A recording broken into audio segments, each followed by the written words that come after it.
Thank you so much, everyone. Let me start sharing my screen, and hopefully you can see it. As Jerry was saying, we are unveiling today a change in the consumption of insights out of data for data manufacturing data. But I think it's important that we understand a little bit that this is just the last mile out of it and how we came to that and why we took that journey. And we are excited about sharing with you guys. We started this company in 2014 with a clear vision that this industry eventually will end up with self-driving manufacturing sites, with algorithms making decisions in real time, so you can get the best batch possible out of the raw material, the situations, the equipment, the shifts, the situation or the environment that is happening in that moment. That we're talking about 2014 when AI was not in our heads as it is today, and ChatGPT did not exist. And the reality is that today our industry is quite far away from that, even though technology is here. When we go out in the industry, we find ourselves, when we speak with our customers, we speak with the industry, we go to events, that this level 5 on the maturity model of biopharm, the adaptive manufacturing, has big hurdles in the middle, which is that the reality is that paper is very pervasive, especially in batch records, isn't it? And data is there in those digital islands, digital silos. And that was the whole reason why we embarked on the journey of Aizon. The frustration or realizing that this industry generates the most data in the planet, needs to keep it for compliance reasons, and but it's only used for reporting most of the time. And the thinking about why is that? What's the reason that having so much data, we are not moving faster to data-driven decisions? And that was the reason why we created this company. We realized that probably the biggest hurdle was how you are able to bring compliance to all this cycle of data, insights, and consumption of these decisions, so you can apply that to release a batch to the market at the end for medicines that are going to be consumed by patients. And it all starts with data, and you cannot improve what you don't measure. That's why it's important that to get to these actionable insights, you of course need to be able to have that data. You need to be able to give context to it in order to have meaningful data analytics, machine learning capabilities to point out insights that you can actually then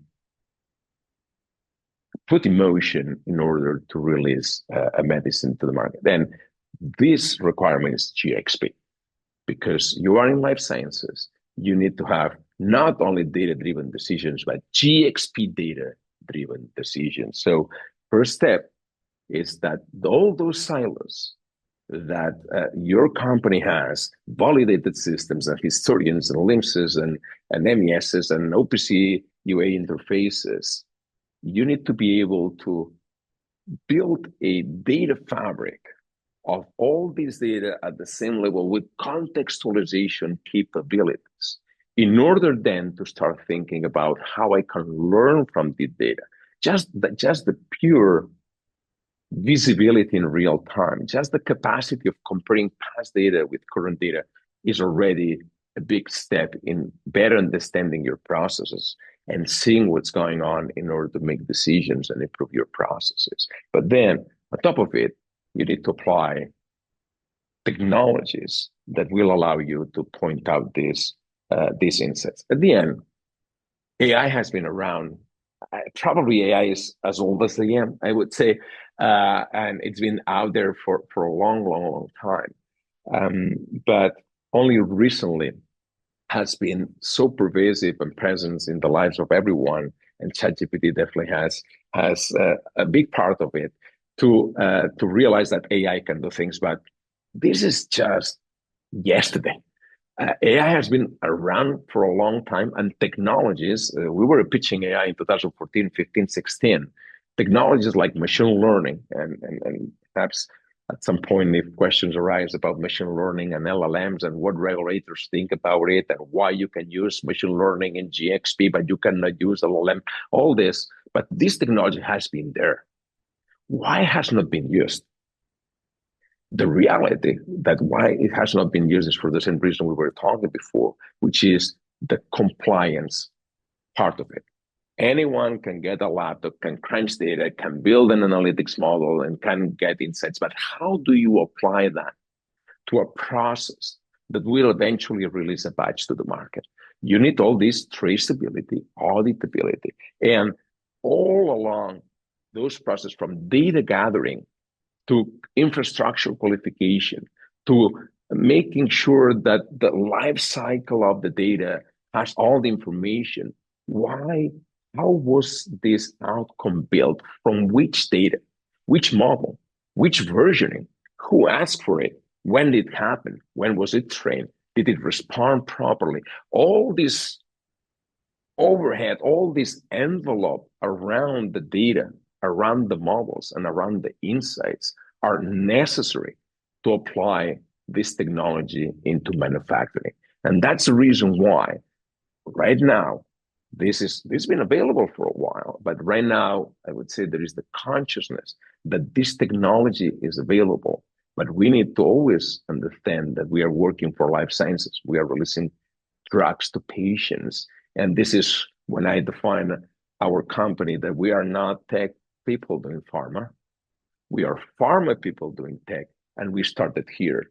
This is where everything starts, in understanding this industry, in understanding the requirements, and making sure that technology built around it corresponds and is at the necessary level in order to be applied into drug manufacturing. So the journey requires different steps, and moving from level 1 to level 2, and moving to from paper to digital islands, and then connecting the plans and making better decisions out of the real time and historical analytics, for finally being able to use this AI to get to this predictive. I want to know if a deviation will happen because I want to avoid it, or I want to understand why something happened because I have root cause analysis. I understand, oh, that's why that didn't go the way it should go.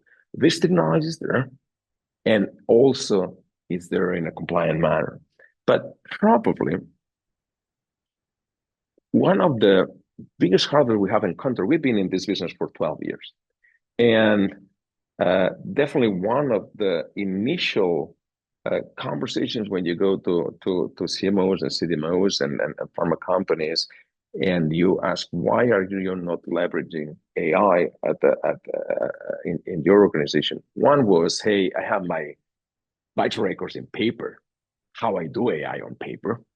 That's what was one of the reasons. But a lot of companies are already today in a journey to digitize their batch records, because it's such an essential information that, together with time series data, will allow you to understand better your batches, understand better your processes, and optimize it. But the second one was the consumption of insights.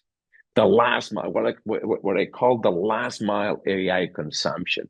In order to be able to consume the outcomes, you needed, in the old way, to submit the ticket to your IT department, or to your IT supplier, to your vendor, to your partner. Hey, I would like to see those outcomes. And a bunch of IT guys or developers or coders would be building an application for you with visualizations and outcomes for you to consume. And maybe once they got it and showed to it, it was already old-fashioned or was missing things, and you needed to go to another iteration, and you needed this middleman, this middle organization for you to be able to consume data. And that is where precisely Agentic capabilities changes everything. You don't need anymore to speak Python. You don't need anymore to submit a ticket and wait for weeks or months to someone to come with something that probably is not exactly what you need.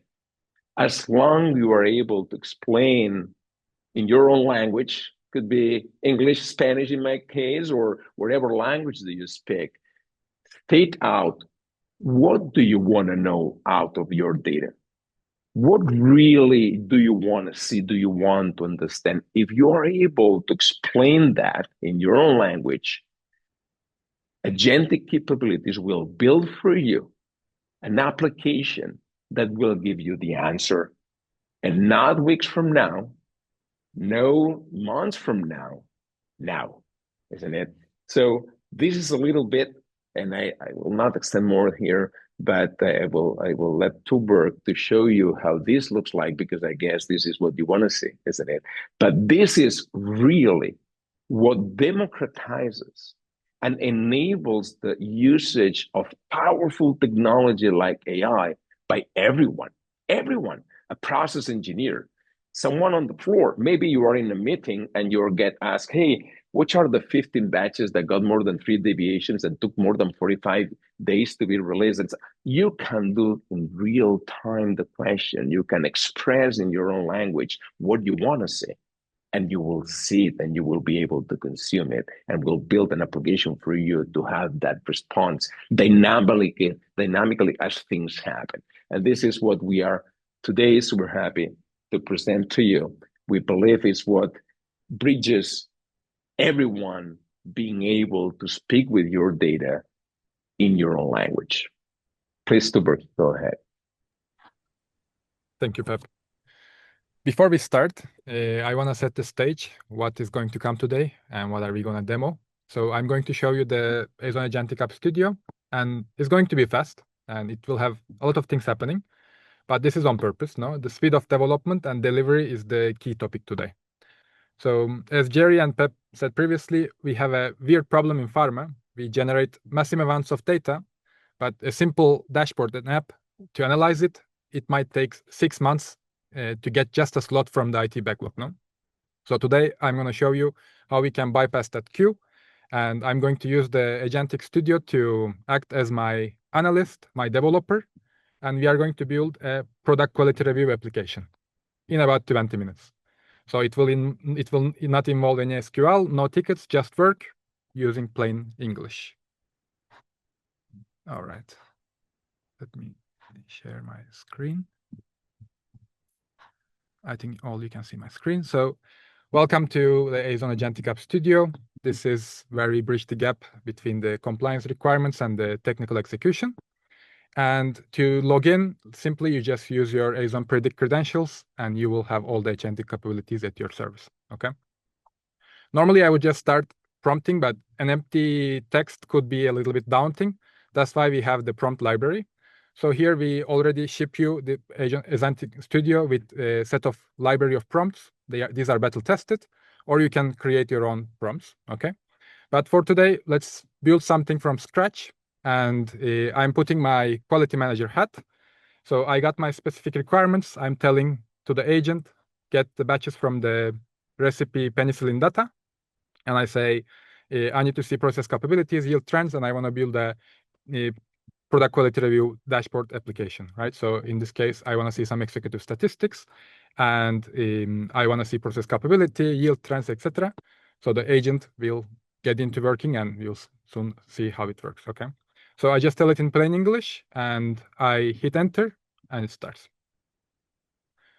So while it's working, as a quality manager, every year I have to build this PQR product quality review dashboard. Usually this means chasing people for spreadsheets, fighting with data silos, and waiting weeks for the IT. No, in the old way, it would also require writing some user requirement specifications, and I would send it to IT. But here, what the agent is doing is acting as an analyst, architect, and the developer. So it's not just guessing; is actively analyzing the request first and identifies that it needs to fetch the recipes. So in this case, is going to the Aizon platform to understand which API endpoints it needs to call. Then it's using Python code to do an early fetch to understand how this reports it should look like, okay? And it's giving me access to data in a secure way, so I'm not running raw queries. The agent is using approved, governed, most importantly maybe, audited API points, okay? So initial point of this, it takes around 10 minutes to process the data schema and build the application, but I'm not gonna make you watch the loading bar. So in a true cooking fashion cooking show, I want to show you one that I created previously. So it uses the same prompt, exactly the same prompt. And let's look at this PQR dashboard. So the results are fully functional web application. It understood that I need a date range filter. It automatically built the logic to slice the data for the batch start and end dates. And when I hit load, it now is actually doing the live fetch. So this isn't a static PowerPoint, okay? This is important. And let's look at the dashboard, loaded dashboard. We have our KPIs, the total batches, yield, pH stability, temperature. We have some yield distribution charts, histograms, monthly yield trends. Here, this chart is my favorite. You can compare different process parameters versus the yield. And you can see the correlation.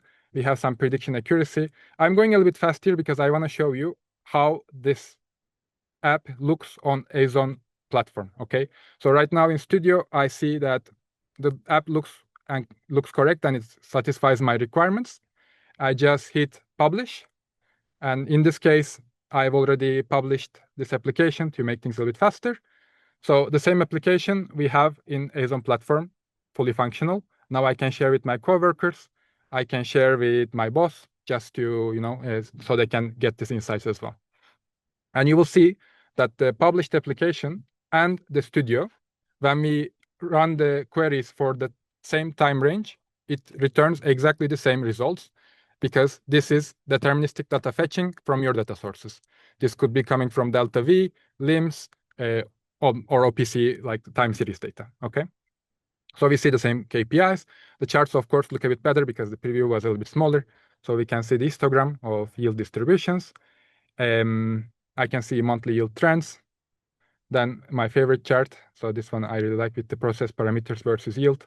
So I can do a quick analysis on what is affecting my yield. So in this case, I see that the PAA actually is a strong negative correlation. I should watch out. Weak correlation here. And also, I mean, these are offline penicillin concentrations, actually what is kind of the yield, but biomass as well. So it of course shows strong correlation. And finally, we have a machine learning model for this process. I can monitor the prediction accuracy. And here I can grab specific batches, maybe low yield ones, and throw them against the population average. So we can instantly flag the deviations, and I can see where my pH is drifted or temperature is a little bit different compared to the golden batch average. All right, so this dashboard looks cool and nice in English, and I can share maybe with my US, UK site or English speaker executives, but maybe I have a site in Shanghai and I need this localized. So I asked LLM to run the translation for the app to Chinese, and you will see that the whole dashboard, including the charts and the tables, are completely translated. Same for Spanish. I can also we have French, we have Dutch, German, and finally we have the Arabic, which is a bit of a peculiar case where the dashboard actually rotates right to left. So all of this was a simple prompt. No, I just said translate the app to these target languages, and it was able to do it in no time. So we talk about the language toggle. The pharma people, we really like the paper. So we like the PDFs and we like docx. So in this case, maybe I want a snapshot of this dashboard of this application, and I want to export it as a report. So in this case, again, I prompted to do it. I will add my name as the audit signature, and we have it as a Google Doc, Microsoft Word document. Okay, so let me open it here very quickly. And we'll see the report that is generated through this dashboard. So again, this data is deterministic. It's coming from Aizon platform, and the report as well, it reflects on that. Okay, so we have the CFR compliance information, the hash for the report. Then also we have what we see in the tables, the yield distribution indicators, the batches that we have, batch records. And if the look of this report is not what you want, don't worry, because in this case, I just prompted simply export it as a CFR 11 compliant docx. So if you have specific requirements, feel free to just prompt it and it will work as good as this one, okay? Just to show a little bit the interactivity of the dashboard, I can choose a different time range where we can see how the data looks. And so you will see that it's fetching the live data. If there's a new batch arrived, we will also see that the batch is also included in this one. So this is completely live data. And at this point, when we are running the application, this built application by Studio, there is no LLM at this point. This is completely deterministic code, and we are just fetching the data from our source. No? And if we apply to Chinese, again, the dashboard is completely interactive, and you will be able to see. All right. So I think our original agent is still refining our first step. So I want to show you a different use case. I want to show you a different persona. Let's say I'm a process engineer, okay? I'm a process engineer, and I care about deviations. Sorry, let me refresh this so we have the application loaded. So I was saying, I'm a process engineer, I care where the things go wrong. I don't care too much about the yield, I care about the deviations. So it's loading the preview. And I say, create me a dashboard for this specific batch.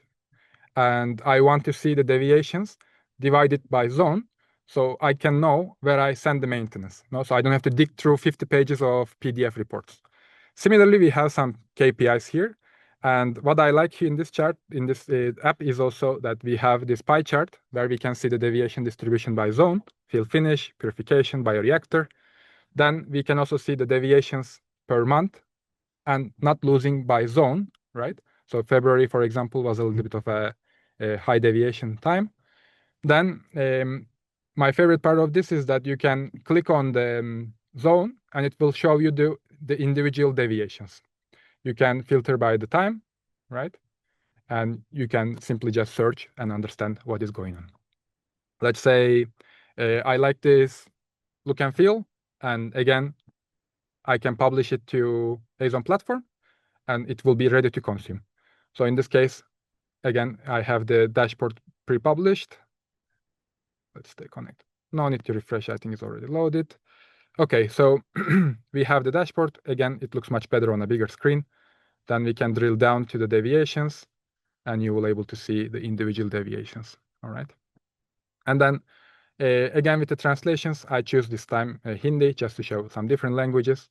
You will see, maybe you will point out that the names of the zones are not translated in this case. Why? Because this is your data. This is what is dynamically loaded, no? So in the case of fill finish, this is how the data is coming from your event journal, from your Delta V system, right? So that also shows the dynamic aspect of it. Then we have the Hungarian and Turkish. So the languages is up to you. You can really translate to any. Then I want to show a little bit what's going on behind the scenes. So the agent writes code, and you don't have to know the code, or you don't have to even look at this part.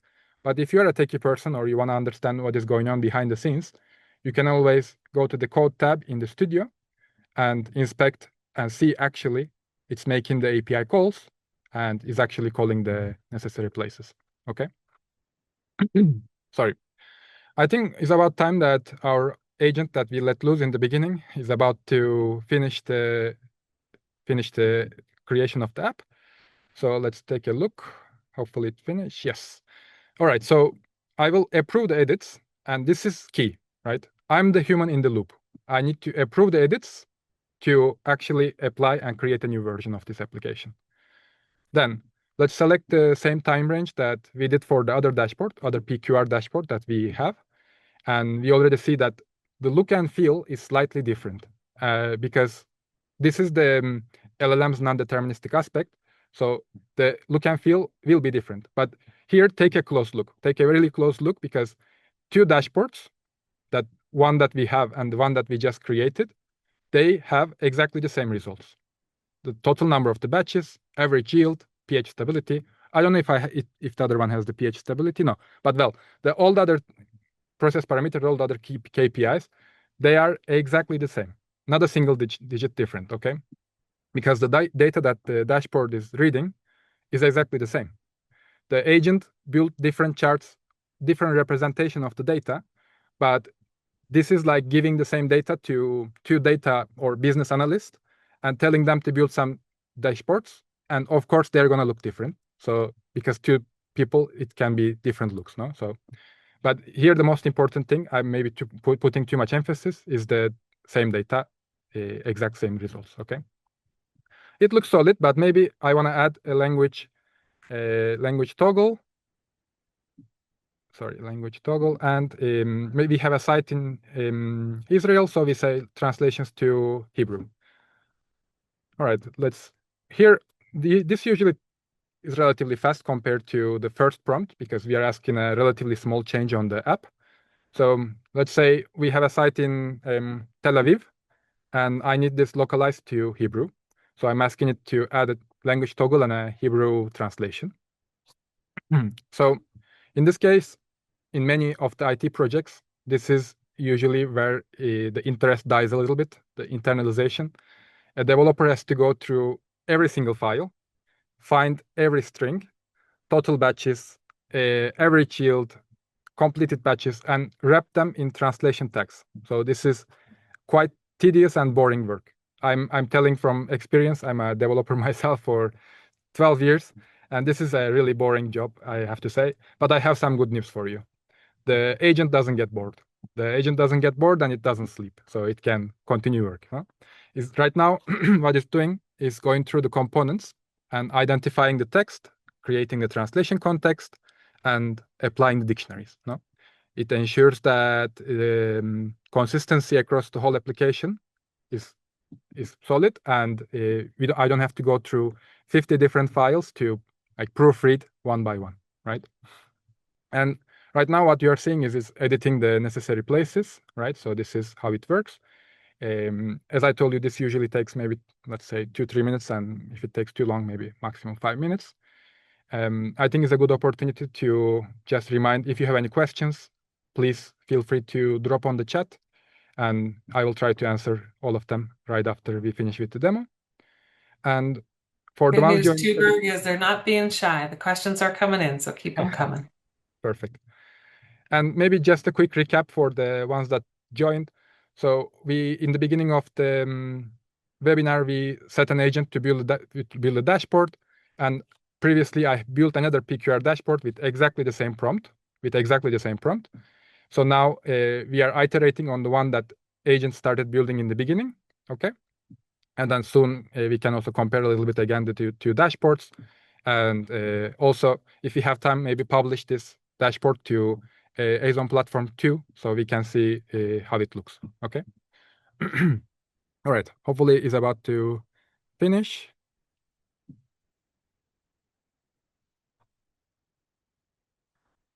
To be honest, I think the dashboard also looks quite solid, so I'm just going to publish after we do this. Right. So right now it finished the editing.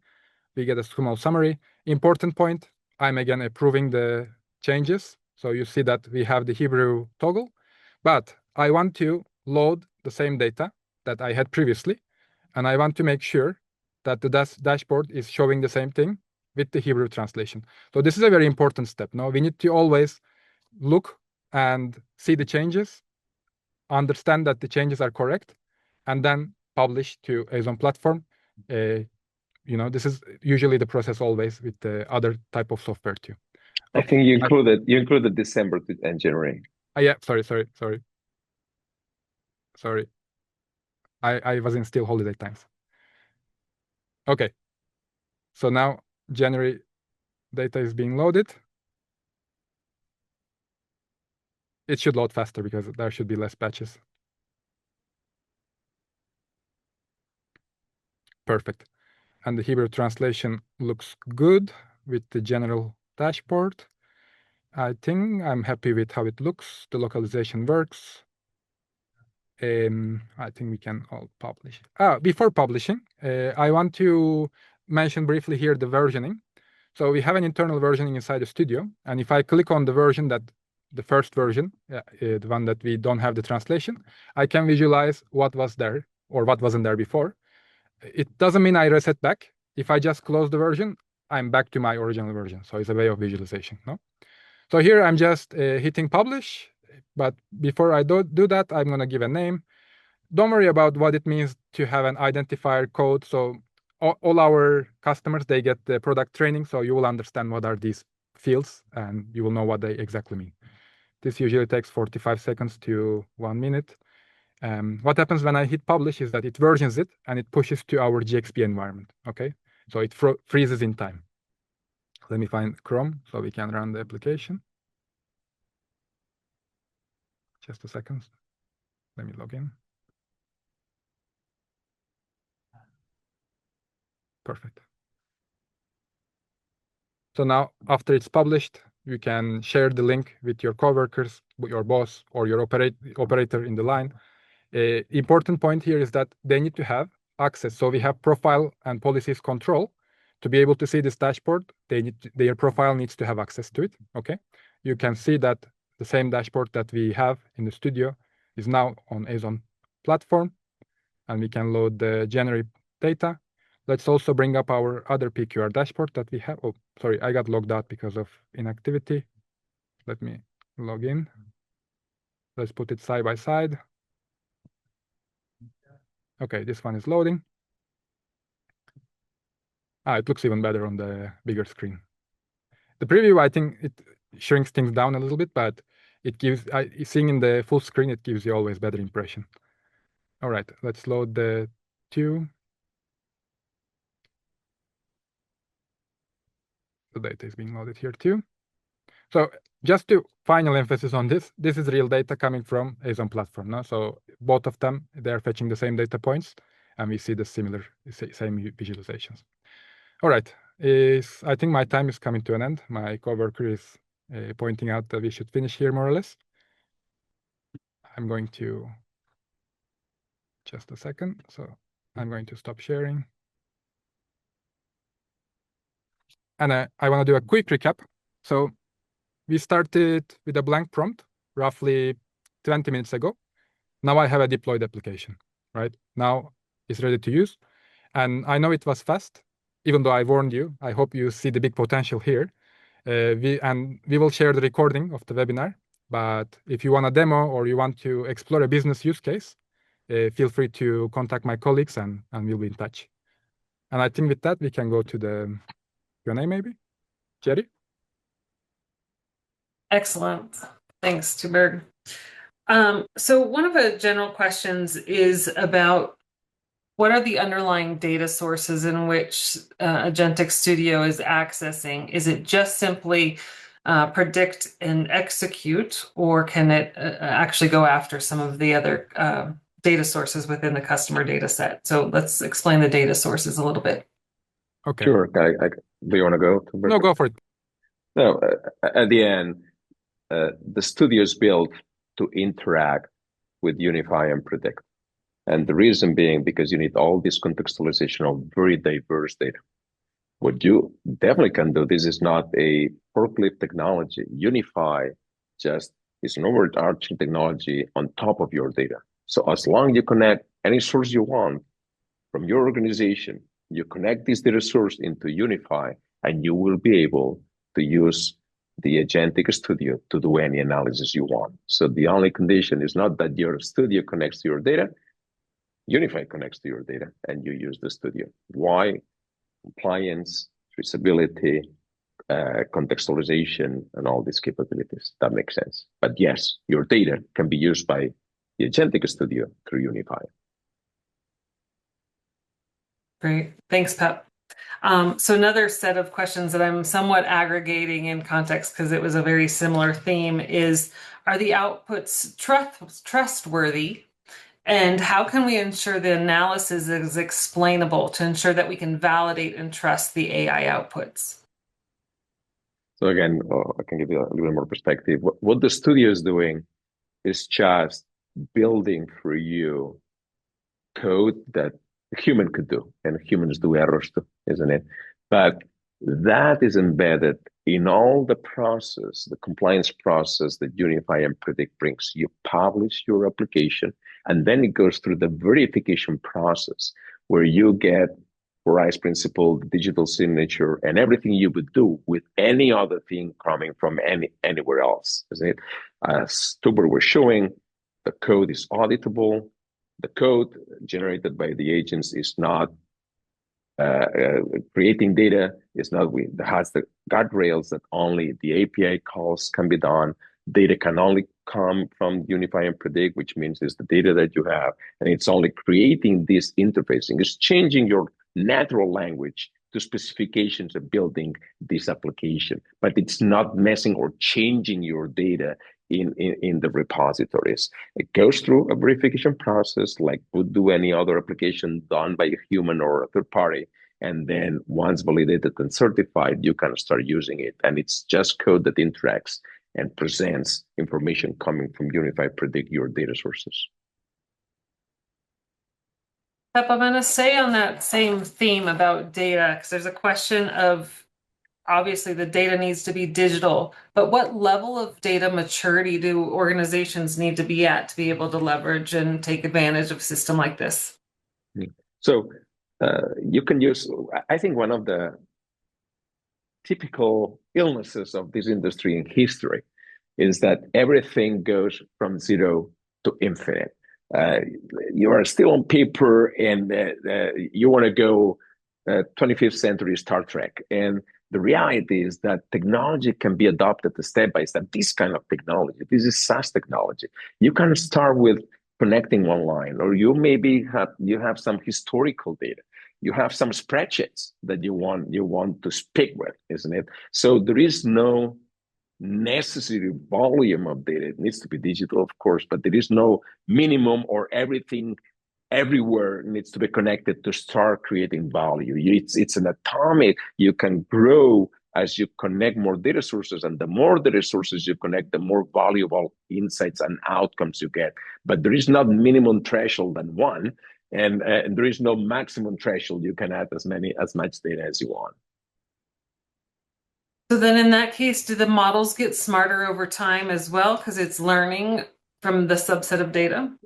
So you get two smartness capacities. One is timeline time. The more data you have, even if it's the same data, the more data you have, the better are going to be the predictions, and the model is going to be more accurate. But then there is the width, the variety, and usually in machine learning models, in this kind of complex processes, variety is really very important. So the more you add, okay, I'm adding now QMS, now I'm adding lab data, now I'm adding raw material reporting, now then models are going to be more and more powerful with greater accuracy and more powerful for sure. Fantastic. So one specific one on the reports, I think it was very intriguing to see the data coming in and populating in the report. The question is, can a report be pre-programmed to automatically generate some of these reports on, a systematic time basis? Maybe I do it every week, month, or quarterly. You want to go to Tugberk? Mm-hmm. The answer is yes.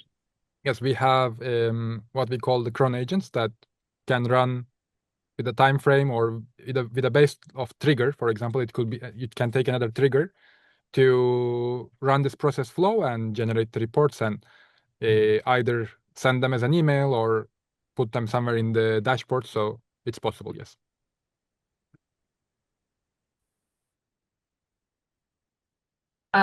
Following up on capabilities, Tugberk, this one is it possible to work with future projections versus historical data?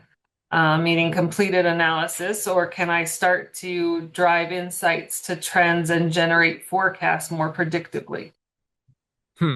So here, I think we need to differentiate the traditional machine learning from the large language models. And one of the capabilities of the Aizon Predict is to upload your own machine learning models.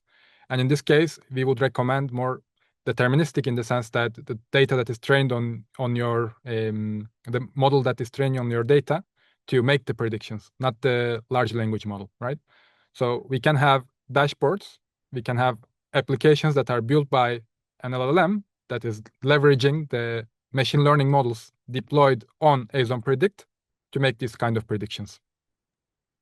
And also, we can offer to the audience, one of our co-founders in the company, Dr. Manzano, he's been working for many years on AI compliance. He's been contributing to the draftings of the AI utilization in manufacturing by the regulators, both in Europe and the US. So feel free to reach us. We can share information on how regulators are thinking about the application of machine learning in manufacturing processes, which are totally allowed, and how they prevent the use of LLMs and how you can leverage them. So feel free to reach out. We are happy to share those papers. We are happy to share those drafts and reports for you to get acquainted on what's the thinking of regulators and how those can be applied.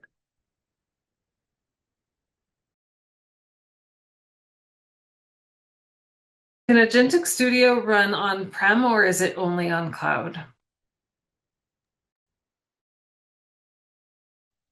Here I go, Tugberk.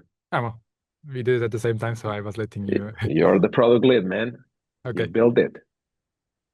At the moment, Agentic App Studio is on-prem. Okay, so it runs on your premise, although the Aizon Predict runs on cloud. So it requires Aizon Predict being on the cloud, but running the Agentic App Studio is on-prem. It's an application you download from your customer portal. You can install both in Windows and Mac devices. You just need your credentials and your account in the Aizon Predict or Unify, and you can use it. So it's not that it's an on-prem system that runs against your data on-prem. It's an application you download in your device, and you can use it connected to the data to Unify and Predict in the cloud. Mm-hmm. Great. We are not going to unveil though new things that are coming in the next releases though. There's a couple questions that came in while we were giving the deviation example. So I'll go through the first one, and then there's a follow-up to that one as well. In the deviation example, do I need to predefine the categories, or does it make decisions based on reading the deviations? In the deviation example, the zones were defined. So that was part of the deviation data. But as part of prompt, if we tell it to categorize it, it can also create some categories. But this requires an extra level of attention and making sure that the categories are aligned with what we want. No, we recommend Studio to work on predict data and use, for example, the zones that are predefined, but it can also act as an analyst to do this kind of categorizations. Okay.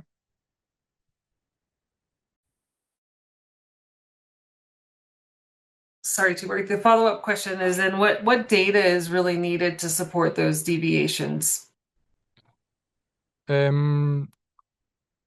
Honestly, like event journal data, that equipment data. It can be event data in a time series manner, or just coming from Delta V systems is enough.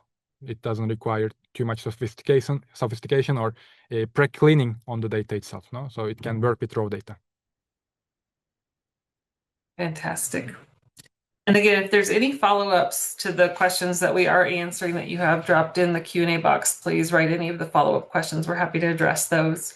I do want to spend a few minutes, Tugberk and Pep, on the data contextualization. There's a series of questions coming from the significant complexity of data and contextualization that is required for an APQR, for example.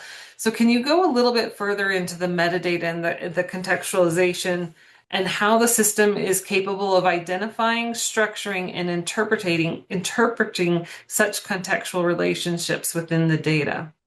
Sure, I come with the foundational, and why that was precisely probably one of the top reasons why we built Unify.